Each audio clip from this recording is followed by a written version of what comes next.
नमस्कार. उपस्थित सगळे मान्यवर, दीपक पवार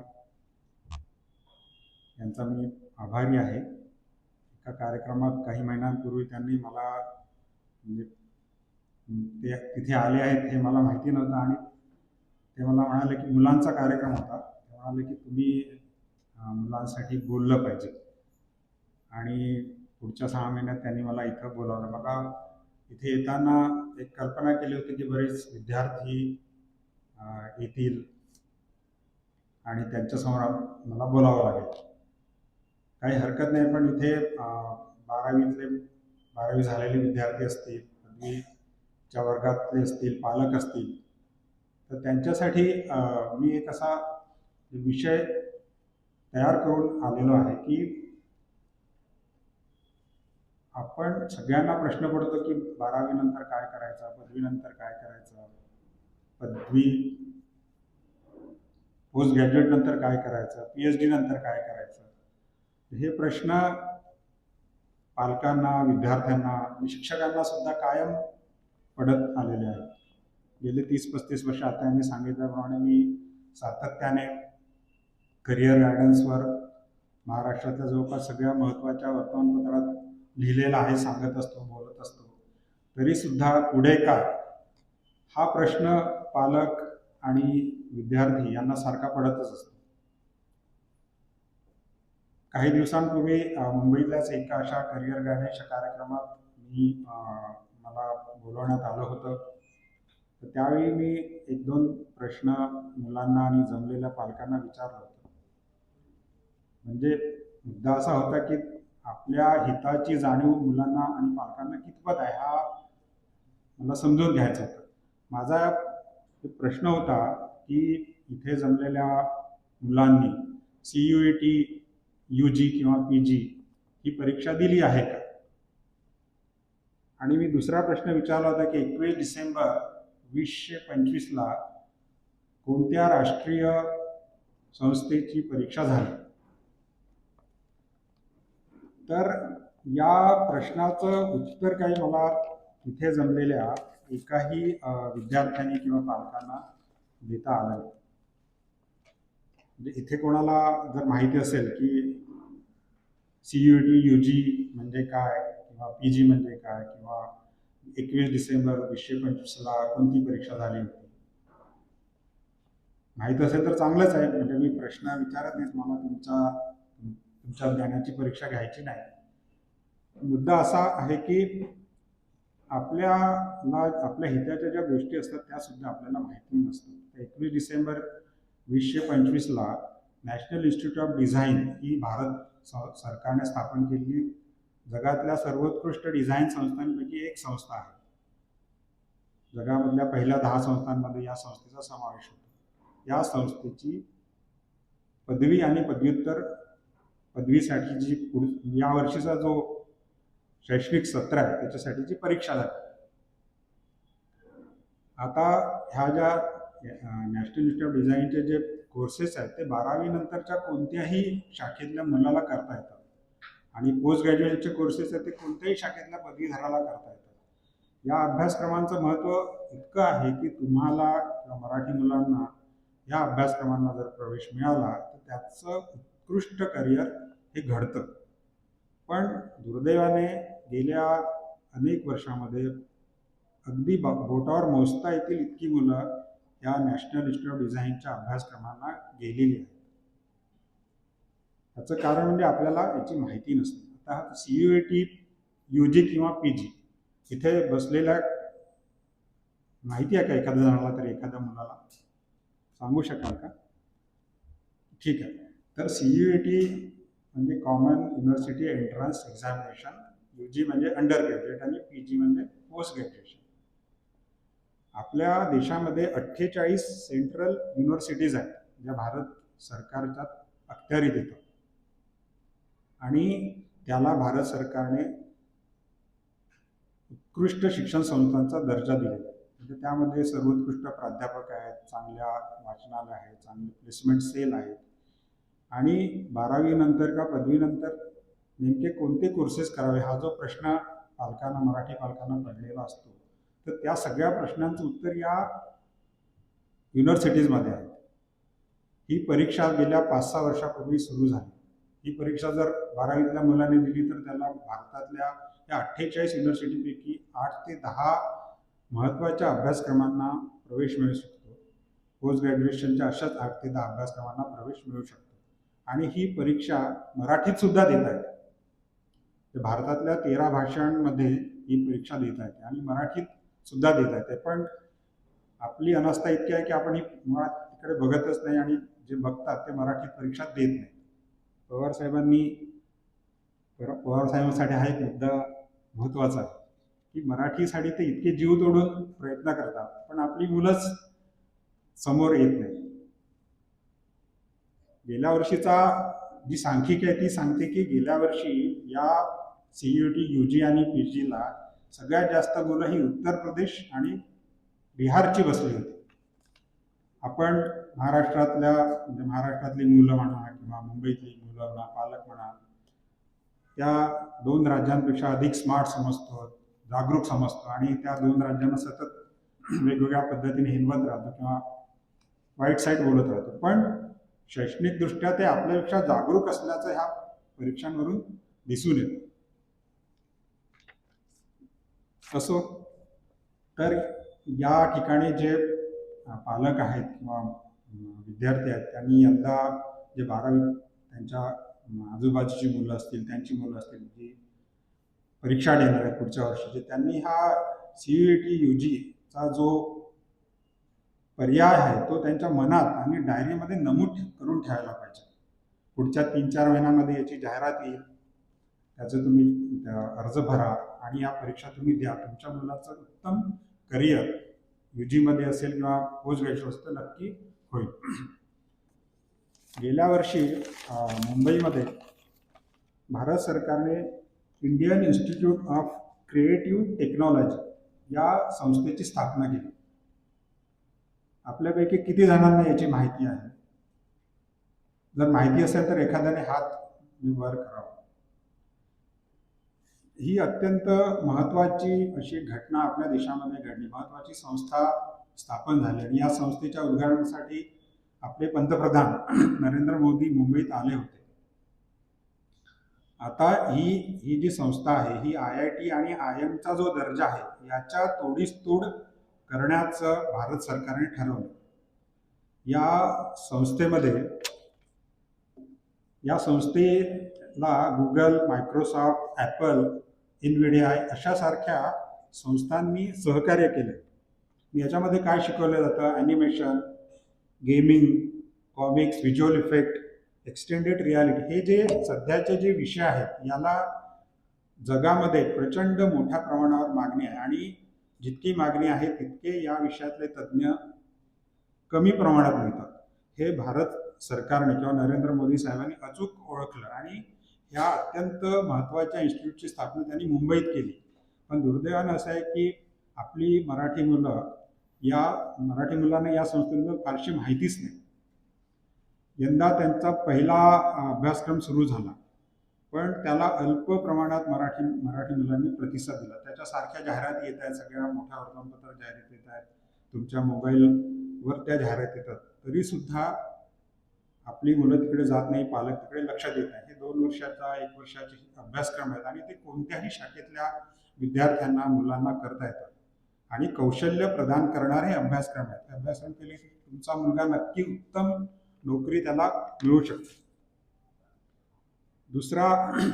दुसरा जो एक संस्था आहे आपल्या देशातली त्याच्याकडे एक थोडं मराठी लोकांचं आणखी दुर्लक्ष झालं आहे, ते म्हणजे इंडियन इन्स्टिट्यूट ऑफ मॅनेजमेंट. या संस्थेमध्ये पदवीनंतर प्रवेश मिळायचा, पण गेल्या काही वर्षांमध्ये 12वी नंतर मुलांना प्रवेश द्यायला सुरुवात झालेली आहे. म्हणजे या संस्थांनी 5 वर्षाचा इंटिग्रेटेड अभ्यासक्रम सुरू केला आहे. तुम्ही विचार करा की 12वीत तुमचा मुलगा जो 16 वर्षाचा आहे आणि या अभ्यासक्रमाला त्याला प्रवेश मिळाला तर तो 21व्या किंवा 22व्या वर्षी तो त्याच्या हातामध्ये हे इंटिग्रेटेड पदवी मिळेल. समजा तो आता 2026 साली या संस्थेत गेला तर 2031 साली तो जेव्हा या संस्थेतून बाहेर पडेल त्यावेळेला त्याच्या हातात एक उत्तम पदवी पदव्युत्तर पदवी आणि जवळपास 25 लाख 50 लाख किंवा याच्यापेक्षा जास्तही असं पॅकेज मिळू शकतं त्याला. तर ह्या 7 ते 8 किंवा 10 IIMनी हे 12वी नंतरचे अभ्यासक्रम सुरू केलेले आहेत आणि त्याच्याबद्दल आपण बेखबर आहोत एकदम. म्हणजे आपला सगळा जो फोकस असतो तो इंजिनिअरिंग किंवा मेडिकल याच्यावर असतो आणि कोणत्याही शाखेतल्या 50% गुण मिळवलेल्या विद्यार्थ्याला ह्या परीक्षेला म्हणजे यांची स्वतःची वेगळी परीक्षा होते त्याला बसता येतं. IIM इंदोरने तर असं ठरवलं आहे की आम्हाला 12वी तुम्हाला किती गुण मिळतात हे महत्त्वाचं नाही आमच्यासाठी, तुम्ही आमच्या परीक्षेत किती उत्तम रीतीने पास होता हे महत्त्वाचं. त्याच्यामुळे त्यांनी ती 12वीतल्या गुणांची अटसुद्धा काढून टाकलेली आहे. पण इथे सुद्धा आपला मराठी माणूस मागे आहे. यंदा सुद्धा अनेक IIM मुंबईने 12वी नंतरचा कोर्स सुरू केला, IIM सिरमूरने अभ्यासक्रम सुरू केलेला आहे. अशाच प्रकारचे अभ्यासक्रम MBAचे अभ्यासक्रम हे वेगळ्या पद्धतीचे या राष्ट्रीय संस्थांनी सुरू केलेले आहेत. त्याच्यामध्ये master of fashion management, fashion designing किंवा फॅशन डिझायनिंगमधलं PhD हे अभ्यासक्रम national institute of fashion technology संस्था आहे. जगामधल्या 4थ्या क्रमांकाची संस्था आहे. आपल्या देशात गेल्या 50 वर्षापासून कार्यरत आहे. खारघरला त्याचं एक मोठं कॅम्पस आहे, जवळपास 15-20 एकरमध्ये असेल. अत्युत्कृष्ट शिक्षण देणारी संस्था आहे. पण इथे सुद्धा आपली मुलं 12वी नंतर म्हणा किंवा पदवीनंतर फार कमी प्रमाणात निवडल्या जातात. National academy of defence production अशी एक भारत सरकारची संस्था आहे आणि या संस्थेने post graduation in business management, पण तो ह्या ज्या संरक्षण साहित्य निर्मिती करणाऱ्या संस्था आहेत त्याच्यामधलं जे व्यवस्थापन आहे अशासाठीचा अभ्यासक्रम सुरू केला. ही संस्था नागपूरला आहे आणि 2 वर्षापूर्वी संस्था सुरू झाली आहे. पहिल्या बॅचला 100% मुलांना याचं प्लेसमेंट मिळालं. भारत सरकारने गतिशक्ती नावाचे स्वतंत्र विद्यापीठ सुरू केलं आहे आणि हे ट्रान्सपोर्टेशन ज्या वेगवेगळे जसं मेट्रोचं ट्रान्सपोर्टेशन त्याच्यामधलं MBA जे मेट्रो रेल मॅनेजमेंट म्हणा किंवा logistic and supply chain management म्हणा, इन्फ्रास्ट्रक्चर ॲसेट मॅनेजमेंट असे स्वतंत्र आणि स्पेशलाइज्ड MBAचे अभ्यासक्रम या संस्थांनी सुरू केले आहेत. पण आपण याच्याकडे आपलं मराठी माणसाचं लक्ष जात नाही. इंडियन मेरिटाईम युनिव्हर्सिटीने पोर्ट आणि शिपिंग मॅनेजमेंट असा सध्या जगामध्ये ज्याला खूप मागणी आहे असा अभ्यासक्रम सुरू केला आहे. आता IIT जे आहे, IITमध्ये साधारणतः असं समजलं जातं की जे खूप हुशार मुलं आहेत, ज्यांना गणित आणि भौतिकशास्त्रामध्ये चांगली गती आहे त्यांनाच प्रवेश मिळतो. पण IITमध्ये सुद्धा कोणत्याही शाखेतला 12वी झालेला मुलाला प्रवेश मिळू शकतो. IIT मुंबईमध्ये industrial design school of design नावाची एक वेगळी संस्था आहे. या संस्थेमध्ये बॅचलर ऑफ डिझाईन आणि मास्टर ऑफ डिझाईन असे 2 अभ्यासक्रम करता येतात आणि 12वीतल्या कोणत्याही शाखेतल्या मुलाला त्यात ॲडमिशन मिळू शकतात. आता ह्या ज्या IIT मुंबईचा हा जो कोर्स आहे त्याच्यासाठी जी परीक्षा होते त्या परीक्षेचे गुण देशातल्या अनेक IITनी त्यांच्या डिझाईन कोर्सेससाठी स्वीकारायला सुरुवात केली आहे. याचा अर्थ आपल्या मुलांना म्हणजे जे सर्वसाधारण क्षमतेचे आहेत पण त्यांना डिझायनिंगमध्ये चित्रकलेमध्ये गती आहे त्या मुलांना सुद्धा IITमध्ये सुलभतेने प्रवेश मिळू शकतो.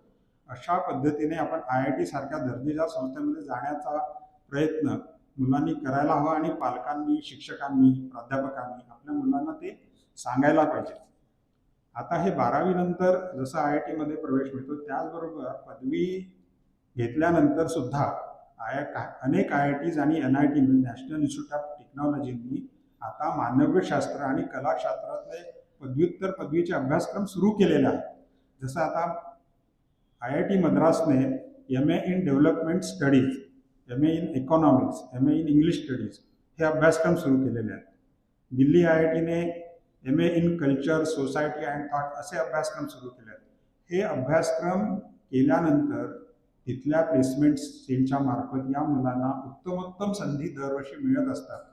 पण माझ्या माहितीप्रमाणे गेल्या 5 वर्षामध्ये 5 सुद्धा मुलं या अभ्यासक्रमांना गेलेली नाही. या IIT मधल्या पदवीच्या अभ्यासक्रमाला प्रवेशासाठी graduate aptitude test for engineers ही परीक्षा द्यावी लागते. आता याच्यात इंजिनियर्स हा जरी शब्द असला तरी गेल्या 2-3 वर्षापासून इंग्रजी, मानसशास्त्र, समाजशास्त्र, तत्वज्ञान, भाषाशास्त्र असे अभ्यासक्रम ज्या विद्यार्थ्यांनी केलेले आहेत ते सुद्धा ही परीक्षा देऊ शकतात. आता करोनाच्या काळामध्ये पर्यटन आपल्या देशातलं खूप कमी झालं, पण गेल्या 2-3 वर्षापासून त्याला खूप चालना मिळाली. गेल्या वर्षी एप्रिल महिन्यामध्ये काश्मीरमध्ये 50 लाख पर्यटक, 80 लाख पर्यटक गेले होते आणि गेल्या 50 वर्षामध्ये ही जाणारी संख्या सर्वाधिक संख्या होती. तर या पर्यटन क्षेत्रामध्ये ज्या संधी खूप मोठ्या प्रमाणावर वाढलेल्या आहेत, त्याच्यामुळे या क्षेत्रातला करिअर संधी सुद्धा खूप वाढलेल्या आहेत. हे लक्षात घेऊन भारत सरकारने Indian institute of travel and tourism या नावाची स्वतंत्र संस्था स्थापन केलेली आहे आणि याच्यामध्ये पदवी आणि पदव्युत्तर हे दोन्ही अभ्यासक्रम करता येतात. हे अभ्यासक्रम केल्यानंतर सगळ्या विद्यार्थ्यांना गेल्या अनेक वर्षापासून सगळ्या चांगल्या संस्थांमध्ये, म्हणजे ज्या पर्यटन संस्था आहेत, आतिथ्यनिष्ठ संस्था आहेत, त्या सगळ्या संस्थांमध्ये उत्तम आणि चांगल्या पॅकेजच्या नोकरी मिळालेल्या आहेत. पर्यटन व्यवसाय जसा वाढतो तसा आतिथ्यशीलता म्हणजे हॉस्पिटॅलिटी हा व्यवसाय सुद्धा वाढतो. आपल्या राज्यामध्ये हे शिक्षण देणाऱ्या बऱ्याच खाजगी संस्था आहेत, पण त्यांचा दर्जा आणि गुणवत्ता याच्याबद्दल बरेच प्रश्न आहेत. पण भारत सरकारने आपल्या देशामध्ये 22 ठिकाणी institute of hotel management, catering आणि अप्लाइड न्यूट्रिशन नावाची संस्था 22 ठिकाणी स्थापन केली. एक त्याच्यापैकी दादरला चैत्यभूमीजवळ आहे. ती 50 वर्षापासून कार्यरत आहे आणि भारतातल्या सर्वोत्कृष्ट 5 संस्थांमध्ये ही संस्था येते. या संस्थेमध्ये BSc hotel management, catering technology and applied nutrition हा अभ्यासक्रम करता येतो. तो त्याच्यामध्ये BSc हे जरी नाव असलं तरी तो 12वी झालेल्या कोणत्याही शाखेतल्या विद्यार्थ्याला म्हणजे करता येतो. 3 वर्षाचा अभ्यासक्रम आहे. जर एखाद्याला आणखी 1 वर्ष शिकायचं असेल तर त्याला आणखी 1 वर्ष शिकता येतं. त्याला अधिक प्रगत ज्ञान दिलं जातं. याच क्षेत्रामध्ये MSc सुद्धा म्हणजे कोणत्याही क्षेत्रातल्या किंवा कोणत्याही विषयातल्या जे ज्यांनी पदवी घेतली आहे त्या क्षेत्रातल्या मुलांना म्हणजे हा MSc अभ्यासक्रम करता येतो. जवळपास आतापर्यंत 1 लाख विद्यार्थी या संस्थांमधून बाहेर पडले आहेत आणि आज देशामध्ये आणि जगामध्ये ते रोजगार, स्वयंरोजगार, स्टार्टअप यामध्ये खूप मोठ्या लेवलवर गेलेले आहेत. जवळपास दरवर्षी 13,000 मुलांना या संस्थांमध्ये प्रवेश दिला जातो. दुसरा एक जो विषय आहे ज्याच्याकडे आपलं म्हणजे मराठी मुलं, मराठी पालक, मराठी घरामध्ये आपण साधारणतः त्याच्यावर विचार करत नाही. ज्यावेळेला आपण बाहेर पडतो आपल्याला होर्डिंग येतात वेगवेगळे, आपलं त्यांच्याकडे लक्ष जातं. विशेषतः गेल्या काही महिन्यांपूर्वी दिशा पाटनी नावाची अभिनेत्री आणि कार्तिक आर्यन हा जो नट आहे हा बाटाच्या पादत्राणांची जाहिरात म्हणजे करत दिशा पाटनी हसून करत होती आणि तो उड्या मारत करत होता. आता जान्हवी कपूर आणि अक्षय कुमार करतात. दादीजाची जाहिरात रणवीर सिंग करतो, तर स्केचरची जाहिरात कियारा अडवाणी करतो. तर ह्या जाहिराती कशासाठी करतात की दर 6 महिन्याला ह्या मोठ्या कंपन्या वेगवेगळ्या डिझायनिंगचे बूट, चपला, जोडे, सँडल, वेगवेगळे पादत्राणे आणतात. आपल्याला हा प्रश्न पडला पाहिजे की डिझायनिंग करतं कोण? कोणीतरी करत असलं पाहिजे ना. तर पादत्राणे डिझायनिंग हे एक स्वतंत्र शाखा आहे आणि ती मोठ्या प्रमाणात विकसित झालेली आहे आणि यासाठी भारत सरकारने footwear designing and development institute नावाची संस्था स्थापन केली. ही जगातल्या सर्वोत्कृष्ट संस्थांपैकी एक आहे. त्याचं 12 ठिकाणी कॅम्पसेस आहेत. पण गेल्या 10-12 वर्षामध्ये 12 सुद्धा मुलं या संस्थेमध्ये गेलेले नाहीत. फार म्हणजे दुर्दैवाची गोष्ट आहे. आपल्यापैकी काही जण विमानतळावर गेले असतील, मुंबईच्या विमानतळावर, तर तिथे आता दादरला गर्दीच्या वेळेला जशी गर्दी असते त्याच्यापेक्षा प्रचंड गर्दी तिथे झालेली असते. शेकडो विमान येतात, उतरतात, शेकडो टन माल चढवला जातो. विमानतळ व्यवस्थापन ही एक नवी शाखा उदयास आली आहे आणि त्याच्यासाठी खूप मोठ्या प्रमाणावर तज्ज्ञ मनुष्यबळाची गरज आहे. हे लक्षात घेऊन सरकारने राजीव गांधी नॅशनल एव्हिएशन युनिव्हर्सिटीची स्थापना केली. या संस्थेत post graduate diploma in airport operation हा 1.5 वर्षाचा अभ्यासक्रम सुरू करण्यात आला. मुंबईतल्या बॉम्बे फ्लाईंग क्लबने मुंबई विद्यापीठाच्या सहकार्याने असाच एक अभ्यासक्रम सुरू केला आहे.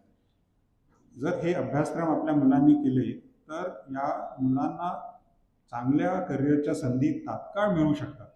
पण मला वाटत नाही इथे जमलेल्या किती पालकांनी, मुलांनी, विद्यार्थ्यांनी या अशा वेगळ्या अभ्यासक्रमांचा विचार केला असेल.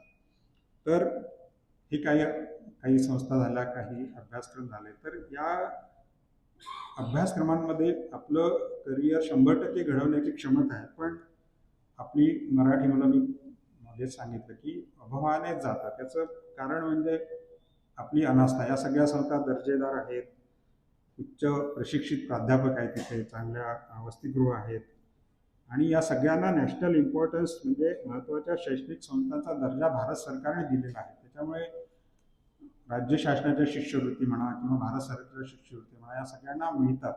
आणि या सगळ्यात संस्थांचं महत्त्वाचं वैशिष्ट्य म्हणजे याच्यामध्ये प्लेसमेंट सेल आहे.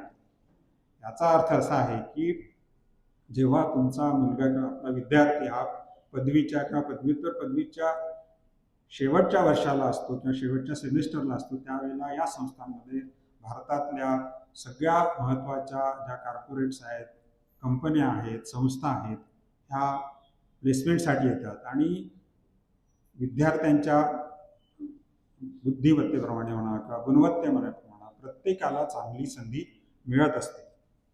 पण आपण आपलं सगळं जे फोकस आहे किंवा आपलं जे लक्ष आहे ते सगळं मेडिकल, इंजिनिअरिंग, CA किंवा फार तर LLB याच्यावरच आपण केंद्रित केलेलं असतं. त्याच्यामुळे या सगळ्या शैक्षणिक संस्थांची प्रवेश प्रक्रिया कधी सुरू होते हेच आपल्याला ठाऊक नसतं. साधारणतः शैक्षणिक सत्र सुरू होण्यात 6 महिने आधीही यांची प्रवेश प्रक्रिया सुरू होते. याच्या जाहिराती येतात. ऑक्टोबर महिने नॅशनल इन्स्टिट्यूट ऑफ डिझाईनची पहिली जाहिरात येते आणि गेल्या 10 वर्षामध्ये याच्यात काही फरक पडला नाही. या सगळ्या राष्ट्रीय शैक्षणिक संस्थांच्या ज्या जाहिराती आहेत म्हणजे प्रवेश प्रक्रियेच्या जाहिराती आहेत त्याच्यामध्ये त्यांनी जो टाइम टेबल आहे तो तसाच कायम ठेवलेला आहे. पण आपण वर्तमानपत्र बघत नाहीत, आपण आपल्यासमोर जो मोबाईल असतो त्यात येणाऱ्या ह्या माहिती बघत नाहीत आणि आपण अर्ज वेळेवर भरत नाहीत. अर्ज भरत नाही म्हणून आपल्याला प्रवेश परीक्षेला बसता येत नाही. प्रवेश परीक्षेला बसता येत नाही म्हणून आपली मुलं तिथे जात नाहीत. असं हे ते दुष्ट चक्र आहे. हे आपण म्हणजे भेदलं पाहिजे. आपल्याकडे आता सर बोलले की IAS मध्ये टक्का वाढला पाहिजे असं खूप बोललं जातं. म्हणजे सरकार बोलतं, पाटील साहेब बोलतात, सगळे मंडळी बोलत असतात. यासाठी सिव्हिल सर्व्हिस एक्झामिनेशन, नागरी सेवा परीक्षा घेतली जाते. गेल्या वर्षी 6 लाख विद्यार्थी देशातले या परीक्षेला बसले होते आणि त्यातून 958 मुलं या परीक्षेत यश मिळालं त्यांना. म्हणजे त्या ज्या 21 किंवा 22 सर्व्हिसेस आहेत त्याच्यापैकी 958 मुलं त्यासाठी निवडले गेले आणि त्यातून फक्त 180 जणांची निवड IAS साठी झाली. म्हणजे ही टक्केवारी 0.03% आहे. 0.03% म्हणजे हादरवून टाकणारी ही टक्केवारी. म्हणजे जीवघेणी स्पर्धा किती असावी तर याचं हे उदाहरण आहे. ते असो, माझा मुद्दा तो नाही. माझा मुद्दा असा आहे की IASचा टक्का वाढला पाहिजे, स्पर्धा परीक्षेतला टक्काही वाढला पाहिजे. ते चांगलंच आहे, पण त्याच्या खूप मर्यादा आहेत. हे पालकांनी, विद्यार्थ्यांनी, शिक्षकांनी, मार्गदर्शकांनी लक्षात घेतलं पाहिजे. IAS सोबतच त्या ज्या राष्ट्रीय स्तरावरच्या ज्या संस्था आहेत त्याच्यामध्ये सुद्धा आपला मराठी टक्का वाढलाच पाहिजे. तरच आपली मुलं वेगवेगळ्या क्षेत्रामध्ये, वेगवेगळ्या करिअरमध्ये समोर जातील आणि राष्ट्रीय स्तरावर आपले नाव कमावतील ना. आज आपला एकही मराठी मुलगा जो चांगला शेफ आहे त्याचं नाव तुम्ही सांगू शकत नाही. जो चांगला राष्ट्रीय स्तरावरचा नावाजलेला डिझायनर आहे तो सांगू शकत नाही. फॅशन तंत्रज्ञानमधला जो उत्कृष्ट माणूस आहे तो तुम्ही सांगू शकत नाही. त्याचं कारण हेच आहे, कारण आपण या राष्ट्रीय संस्थांमध्ये आपला मराठी टक्का फार कमी आहे. त्यामुळे चांगलं उत्कृष्ट दर्जेदार शिक्षण आपल्या मुलांना मिळत नाही. असो, तर आपल्या सगळ्यांचा जो लाडका सचिन तेंडुलकर जो आहे तो नेहमी सांगतो की तुमचं जे पॅशन आहे म्हणजे तुमच्या मनामध्ये किंवा तुम्हाला जी आवड आहे, गती आहे, रस आहे त्याला तुम्ही झोकून द्या.